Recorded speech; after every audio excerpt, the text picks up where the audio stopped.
When I tell y'all Peppermint was like, I said, bitch, you better work.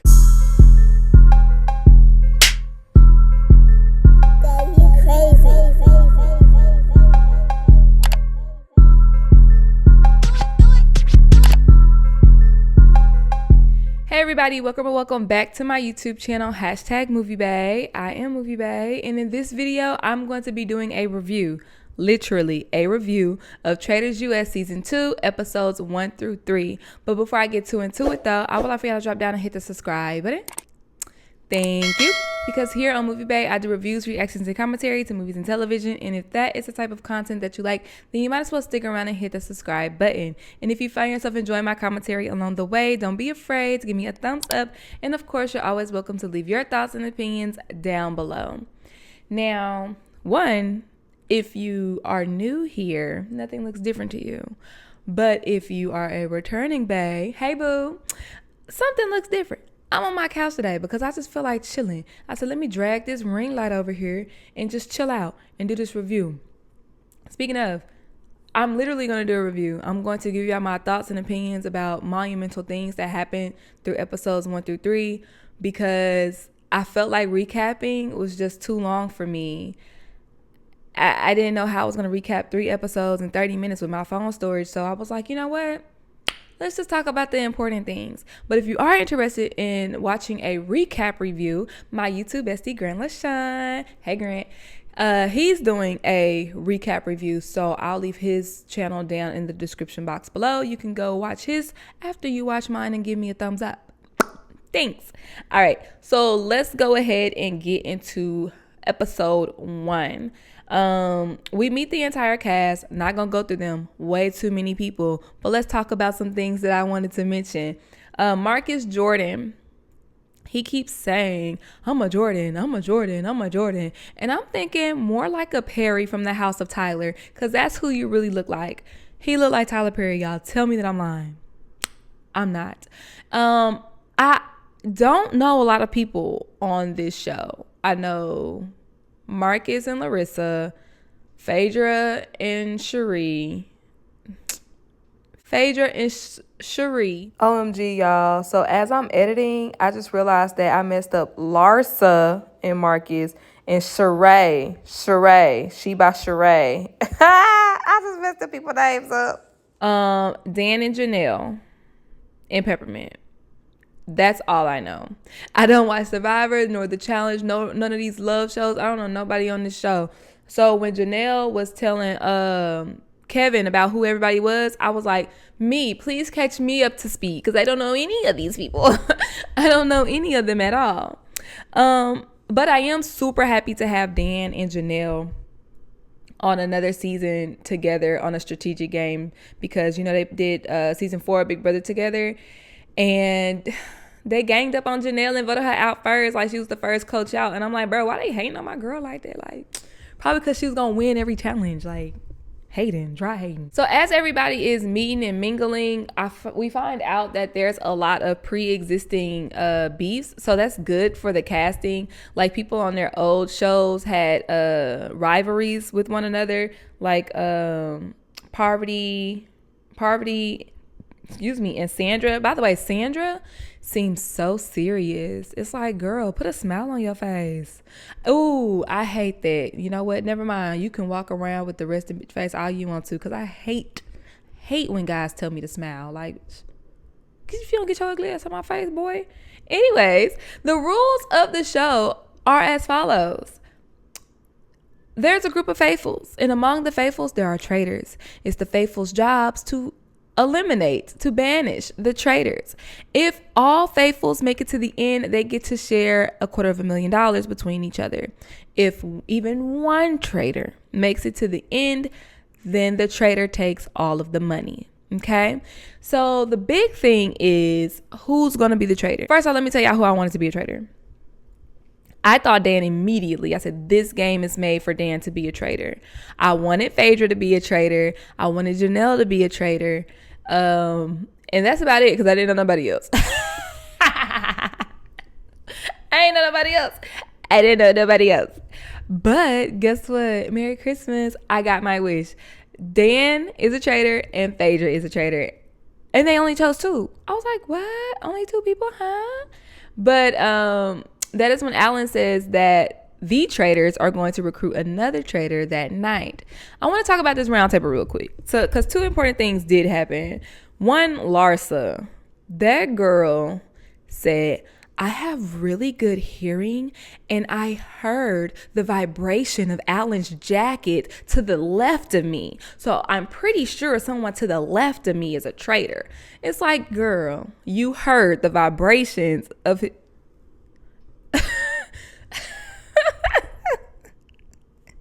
Trying too hard, thinking too hard. Another person who, in my opinion, was thinking too hard was Janelle. Janelle is sitting next to this politician. Don't have his name off the top of my head. John, I think that's his name. And she was like, are you okay? Because I heard your breathing kind of changed a little bit. I thought that you were over there hyperventilating. You good? I'm like, damn it, can't breathe around here. If you don't breathe regular, you're automatically a suspect. Then she said that she saw or heard Alan's feet shuffle right before he was done picking the traitors. I was like, y'all are really thinking hard. It's giving I binged watched the show before I got here. That's what it's giving. So the challenge for this episode is when they had like 30 minutes to find a map of a puzzle that they had to create, and they had to like jump in the water to retrieve the puzzle, put it all together. But the plot twist was they have to start the challenge tied up. Y'all know that there are shields to protect the faithfuls from being eliminated by the traitors, and Janelle was the first one to undo her rope because obviously she's Janelle, she's a beast, and she went straight for the shield. Everybody had a problem with that because she wasn't being a team player and helping untie everybody else. And in my head I'm like, it took me 20 seconds to run to get the shield and run back. Like, what are y'all bitching about? I know why y'all really mad. Y'all mad because 1, y'all didn't get free first, and 2, you probably didn't think of it first. So don't be mad at me because I'm smarter than you. Like, it literally took 20 seconds. Like, I don't want to hear it. CT and who seems to be really funny to me. CT and Dante Wilder, I knew him too. They both got shields as well, and nobody said anything when they jumped off the boat to go swim and get shields. But when Janelle does it, it's a problem. Okay. So this part of episode 1, after the challenge, they're back at the house, and Peppermint and Trishelle are talking. Y'all, what show is Trishelle from again? Is she from Survivor or The Challenge? I think she's from The Challenge. She's from The Challenge because I remember she had beef with CT. I don't like this. I don't like her. And I'm not going to hold you. I don't know if it's because I'm biased because I know Peppermint and I don't know her. Or if I'm not clocking this wrong and I'm clocking it right. So Trishelle and Peppermint, they're talking about how they're so ready to wear all of their outfits, right? And Trishelle out of nowhere, I mean, I guess it was related to the fashion, but she was like, well, if I murder, then y'all know that she's the traitor. And Peppermint was just like, what? Me? Why would you say that? Literally, that's what she did. And Trishelle ran with that. First off, that is a ghetto white girl name. Anyways, Trishelle ran with that. She walking around telling everybody that I said if I'm eliminated, then Peppermint did it, and she was like, what? Like, her whole facial expression changed. Well, like, duh. Because in this game, you can't just walk around saying that people are traitors because guess what? They're going to get banished. So yeah, my facial expression is like, what? Because why would you say that? Like, watch your mouth. You have to be conscious of what you say and who you say it around when you're in this game. So yes, what are you talking about? I didn't see a problem with Peppermint's reaction at all. But Trishelle is running around telling everybody what just happened. So now it's time for the traitors to meet each other. So Dan and Phaedra, they go up to the traitors tower. And while they were mingling after the round table, they were kind of like interviewing people low key to see who would be a good recruit.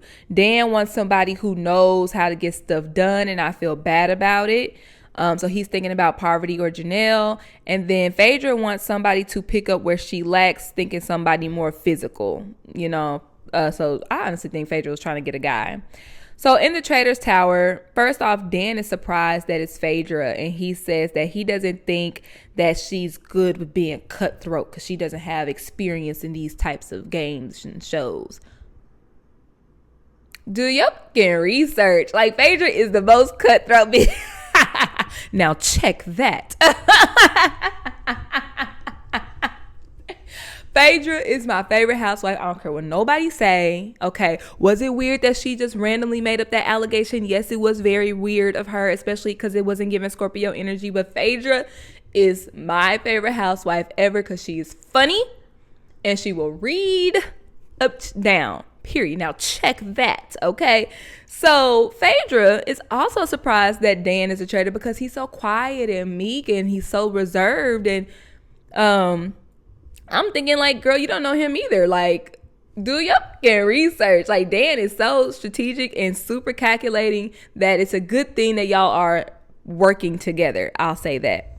So they have to think about who they want to be a recruit. And as previously mentioned, they're thinking Janelle, Parvati, and Phaedra throws in Larsa and Sandra to be traitors. And I think these are all good, strong women to be a recruit. I like that they're going different from season 1 because season 1 had 2 men and 1 woman. So, you know, mixing it up with 2 women and 1 man, I think that that's, you know, just a good plot twist so people wouldn't know who to expect. Out of the 4 people that they listed, I honestly think they should have chosen, I kind of would have liked to see Larsa as a traitor. I honestly would have liked to see Larsa as a traitor. I really, really want Janelle because y'all know, like, that's my boo. But I think Larsa would have been messy. So I would have wanted to see her. So I'm going to go ahead and go into episode 2. And I'm going to give y'all a pre-warning. If I start ranting, just give me a thumbs up. That'll tell me to slow down. All right, so y'all. So on season 2, on episode 2, we find out that they did recruit Parvati. She's like the Black Widow. I think she won one season of Survivor. I don't know, y'all. I don't know these people. But apparently she's the female version of Dan. She'll get super close to you and then stab you in the back. And I'm thinking, like, why would you want to recruit somebody like that? Why would you want to recruit somebody like that knowing what they can do, that they get close to you and stab you in the back? Like, okay. I mean, I guess, you know, keep your friends close and your enemies closer. But okay. So now that they have send their recruit letter off, now they have to eliminate somebody, and it's between Kevin, Bananas, and Peppermint. They said Kevin's a good guy, so everybody will be thrown off their track, like, why, he's such a nice guy. Dan is afraid that Johnny Bananas is going to figure him out. And they want to eliminate Peppermint because she is as Phaedra puts it, a reality TV encyclopedia. She knows everybody, which could be detrimental because if I know Big Brother and I know Dan is a mastermind, hey y'all, Dan is a mastermind. I think he's a traitor, so let's vote him out type. You know what I'm saying? They ultimately end up eliminating Johnny Bananas, and I really don't feel anyways.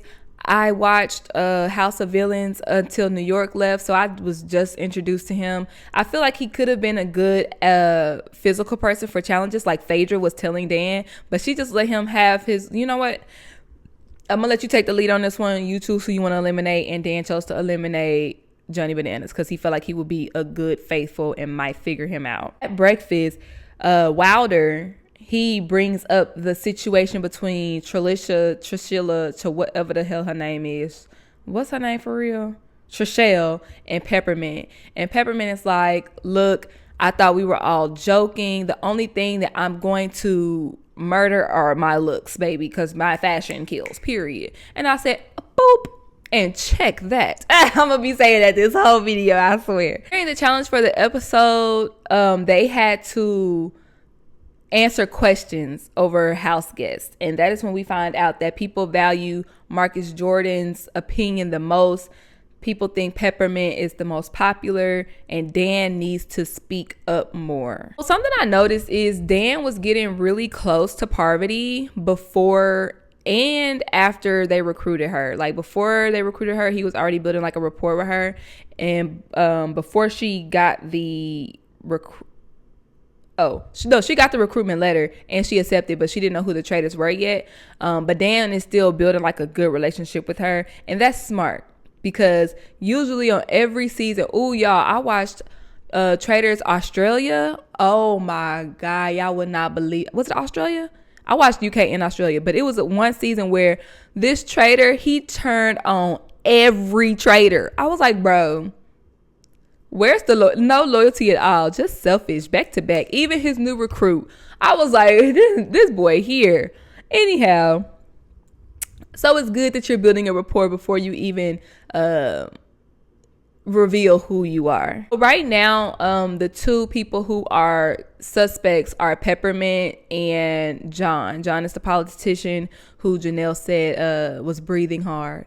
And Peppermint, obviously, because Trishelle said that her facial expression changed after she accused her of being a traitor. Wouldn't yours? Like, it's just so stupid. So at the round table, Peppermint speaks up first, and she says that, I know my name has been floating around. Her and Trishelle retell the story, and as Peppermint is trying to basically defend herself, Trishelle is cutting her off. Every time Peppermint says something, Trishelle is cutting her off. So Peppermint says, no. No. And Trishelle's like, don't put your hand in my face. I'm going to respect you. You need to respect me. And I'm thinking like, bitch, shut up. Bitch, shut up. Because, okay, look, I understand. Because if somebody put their hand in my face, I'm going to say, get your hand in my face. Get your hand in my face. Okay, I understand it. But you got to think. One, I'm a person that talks with my hands. Two, we are literally like 6 inches from each other. So me normally saying, hold on. Look at my distance from my camera. Look. Hold on. It's going to look closer if we already like this. You know what I'm saying? So I don't think she was intentionally trying to put her hand like in her face. It was just like stop cutting me off. Because if you want to talk about respect, Trishelle, if I need to respect you, then that means you need to respect me. You're disrespecting me by cutting me off. So yeah, it needs to go both ways. Because to me, I'm not even going to hold you. It was giving white tea victim. That's what it was giving. Oh, it's an aggressive black trans woman and she putting her hands all up and she raising her voice. But you're cutting me off. Just because my disrespect looks different than your disrespect doesn't mean you're not disrespecting me. I really wish that Peppermint would have went in on her. But Peppermint, she was like, okay, you right. Put my hands down. I would be like, bitch. They would have kicked me off the show. They would have voted me out because I'm volatile. Because shut your ass up talking to me. Talk about put my hands down. But put your voice down. When I'm talking, you shut the hell up. How about that? Because that's disrespectful. Let me get my point across, and then you can say something. And it's another lady on the show that got that problem. What was her name? I think her name was Tamara from the Real Housewives of Orange County. Her ass like to cut people off too. Let's get into that. So now people are questioning John about his breathing problems. And she said, well, did you tell Janelle that you had asthma or not? And he was like, I don't know what I said verbatim, but, well, did you tell her that you said that you had asthma or not? And I'm like, he just said that he doesn't remember verbatim. You're not answering the question. No, but I answered the question. You're not listening because you don't want to listen. Those two women right there, I don't like them, and I want them to get voted out real quick. Because what I don't like is when people cut me off while I'm trying to prove my point. Shut up and let me finish. Because what you're trying to do is cut me off to make it seem like you're right and I'm wrong, when in all actuality, I'm not. Anyhow, the majority vote was to send Peppermint home. Even the people who said, Sheree, even the people who said, Sheree, that I don't believe Peppermint's a traitor, voted Peppermint a traitor. The only person who said, I don't think you're a traitor and didn't vote for her was Max from Dancing with the Stars. Shout out to you. You're a real one. So Peppermint is eliminated, and she hit that. Bitch, I said, bitch, you better work. You better work and serve the girls as you walk out that door, okay? Oh, child, that just made me so mad. Now, after Peppermint goes home, everybody's feeling bad. Oh, me. And Max was like, Trishelle, you know this is your fault. It's not my fault. How is it not your fault? You're the one who spearheaded this campaign against her because you accused her of being a traitor. And she said, because she was shocked, bitch. Because she was shocked. Oh, I forgot this part. Back at the house before the round table, Peppermint was trying to like plead her case because, you know, the round table is when you vote. And she said that if Trishelle is so focused on voting out traitors, I mean faithfuls, and everybody was like, oh, no, you just slipped up. First off, Peppermint would have been the worst traitor of all traitors if she literally outed herself day 2. Peppermint would have been the worst traitor of all traitors if she gave it away on her facial expressions. Like, let's be honest. Y'all just thinking too hard. We love you, Peppermint. We love you over here at Movie Bay. What I'm talking about. All right, so afterwards, Trishelle's like, no, I didn't have anything to do with that. And Max was like, yeah, you did. But y'all already know some people can't take accountability for their actions. But I heard that she's taking accountability now on Twitter. Too late. You must didn't know that Drag Race community be on your ass. You must didn't know that. Oh, I know she didn't know that. That Drag Race fandom will be on your ass. That's the exact reason why I'm not reviewing Drag Race, because I don't want to have to read a bitch down. Okay. Stay tuned for my community tabs though. That's where I post my my reviews on my community tab about Drag Race. Anyhow, afterwards, Wilder, he's feeling bad because he ganged up on he took a part of ganging up on Peppermint, and he understands what it's like to try to defend yourself but nobody believe you, and he just breaks down crying. Poor baby. Did he have allegations against him, y'all? Or am I tripping? Is that somebody else? Then we have Marcus Jordan, who, I'm not gonna lie, is a smart player. But let me tell you where you messed up, Marcus. You talking too much. How are you literally going to tell Dan? We need to watch out for the people who not talking at the round table. Dan, he's right there. Why would you tell him that? You need to tell everybody else that. That's what you need to be telling. But you messed up. So it's time to go to the Traitors Tower, and that is when Parvati meets Dan and Phaedra. They try to decide, episode 3 now, they try to decide who they're going to eliminate. It's between Wilder, Marcus, Janelle, and that's it. So the girls, once again, and I'm saying this because the girls, once again, Phaedra lets Dan take the lead.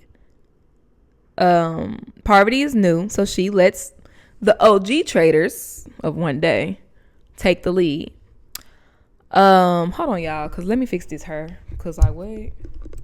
I think this is a smart gameplay for Phaedra. Phaedra's playing dumb, and she's letting Dan make all the decisions. The good thing about traitors is it's 3 brains. But if you're letting one brain operate, that one brain will be exposed. And we're going to get to that a little bit later. So at breakfast, they find out that Marcus was eliminated and Larissa's all sad. They're acting like he really passed away. And in my head, don't do that. I don't like that. That's the same thing as like, you're not supposed to walk on people's crutches. You're not supposed to be in wheelchairs. Like, I think that's like cursing yourself. And I just feel like that they went two into it, like, oh, rest in peace, and then next week they supposed to be going to a funeral. I don't like that. I just don't like that, y'all. I wish that they hadn't done that. All the women are sitting around and they are expecting that Dan is a traitor because he's just too quiet.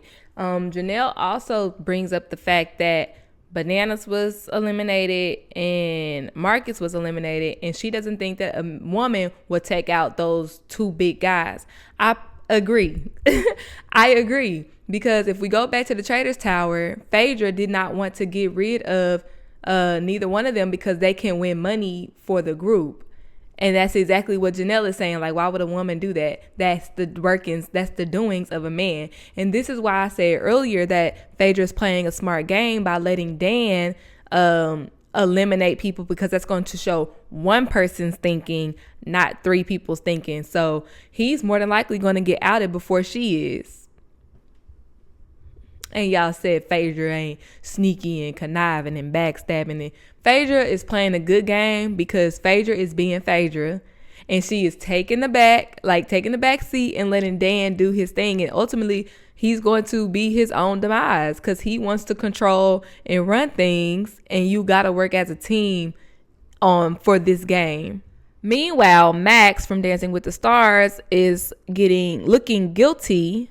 And Wilder and CT kind of pick up on it because he wasn't acting like he was yesterday.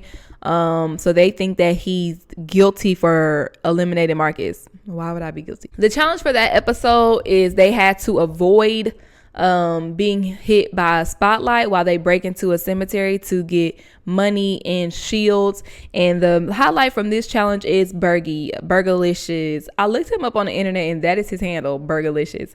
I just thought that was so funny to me. Burgerlicious figured out the light pattern, but nobody is listening to him until Dan says, listen to Bergie, he figured it out. And then everybody started listening to Bergie, and Bergie saved the day. I just want to mention that because he's just so cute and so shy. And I think, did he get manipulated on his show? Because that's like his whole goal is, I want to prove to people that I'm not stupid and that I can figure things out. Like, did he get played or something? Please drop down in the comments if y'all know who he is and the show that he came from. Janelle and Ekinus.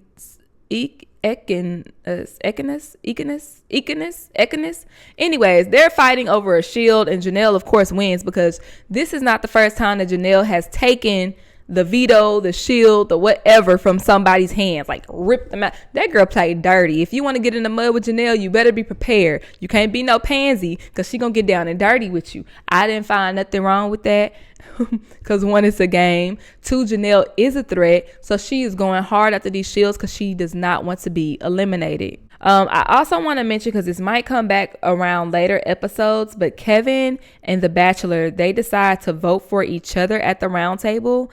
So the traitors think that they're going at it so they can stay in the game longer.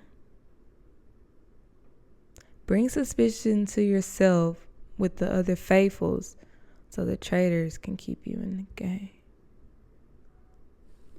Did that make sense to y'all? It didn't make no sense to me. I had to rewind that and be like, what? Like, what is you talking about? So Parvati tells Dan, hey, yo, your name getting circulated, so you need to be prepared when the round table comes. Let's talk about the round table. Dan defends himself for being quiet. This round table really pissed me off, y'all. Dan defends himself for being quiet.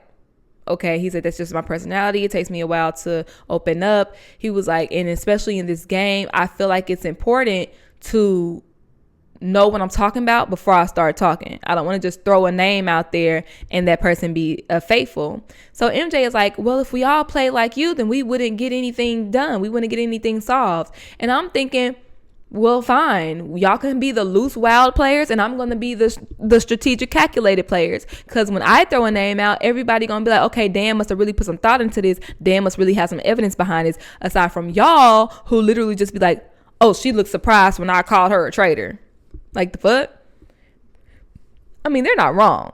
MJ and Larsa, they're not wrong. Wilder defends Dan and says, I believe that he's 100% faithful. But Max, on the other hand, and then Sandra adds in that Max was laughing when Peppermint was eliminated. Now, keep in mind that Max did not vote Peppermint out, so I feel like that's why he was laughing. It's like, ha, y'all fucking stupid, because she was a faithful. Oh, that could be looked at as traitorous. Well, long story short, at the round table, votes are all over, and I really appreciate that. I don't like when everybody casts the same vote. I don't like that. Like, go with your own gut, what you think. Don't go with the group. And Max is eventually eliminated. Now, when he was eliminated, so I can't remember who, but somebody was like, you can't fault him for being quirky and laughing at awkward times. I think it was MJ or Larsa. And I was like, well, by that same logic, you can't guilt or vote out Dan for his personality of being shy and reserved. Like, Y'all already know my biggest pet peeve is hypocritical people. After Max is going home, Dante really feels bad because he feel like he was the one who spearheaded that and he was wrong. So this time he's actually crying, and I'm thinking, baby, you need to just go home, cause we can't do this every we can't do this every week. Every week you gonna feel bad when somebody go home. This isn't for you. Maybe competition reality shows just aren't for you, sir. So the Traitors are not going to meet at the Traitor Tower today. They got a letter saying that they have to eliminate in plain sight. And they have to get a faithful to drink out of this poison chalice cup, which is a rusty, nasty, dirty looking cup. And I'm thinking they ain't not going to be able to get nobody to drink out that cup. The only people that could, well, they're aiming for Sheree, and or MJ. Now, Phaedra didn't get to meet with Dan and Parvati because she says we don't hang around in the same clique. So I don't have it wouldn't be natural for me just to go over and talk to them. So she says she gonna let them handle it. Once again, Phaedra being smart, I'm gonna let y'all do all the hard work and I'm gonna sit back with the traitor title. You're gonna do the work and I'm gonna sit back with the traitor title. Period. Now check that. Okay. So Dan and Parvati, they talk about who they wanted to eliminate, and it was between MJ and I think Larsa, but they didn't want to make it so obvious because both of them were going for Dan. And then he said, what about Sheree? She's quiet. We don't know what to expect from her. And Parvati's like, well, Phaedra's not going to let us. And he was like, she don't have to know. Dan, you lost some points with me because why are you trying to play my girl out? If you get to have your closest ally, which honestly seems like Parvati, because you was talking to her even before you was a traitor, before she knew you was a traitor, before y'all recruited her to be a traitor. So if you get to have your closest ally, why can't I have mine? Suspicious. So Parvati is trying to get people to drink out of this nasty cup. Nothing is working without looking too suspicious. Even Phaedra catches on to what she doing because she like, I know you ain't trying to go for Sheree. And she was like, she had to shut that down. And I was like, period, shut that down because they're trying to play you for a fool. So Parvati had to move on to somebody else. And before we get to see who actually drinks out of the cup, the episode ends. I honestly don't think that nobody's going to drink out of the cup but a young white man, because I feel like that's what they do. They just do reckless things. Ain't no woman gonna drink out this nasty looking cup. We not doing that. With that, the episode goes off. Episodes 4, 5, and 6, I believe, should be out next Thursday. So I'll probably come back to y'all on that weekend to review. Thank y'all so much for tuning in. Once again, if you want like a scene by scene recap where all the conversations and the strategies are being discussed, go ahead and go over to Grant LaShawn's channel. Show him love. Like, comment, subscribe over there. Like, comment, subscribe over here. And I'll see y'all next time. Bye.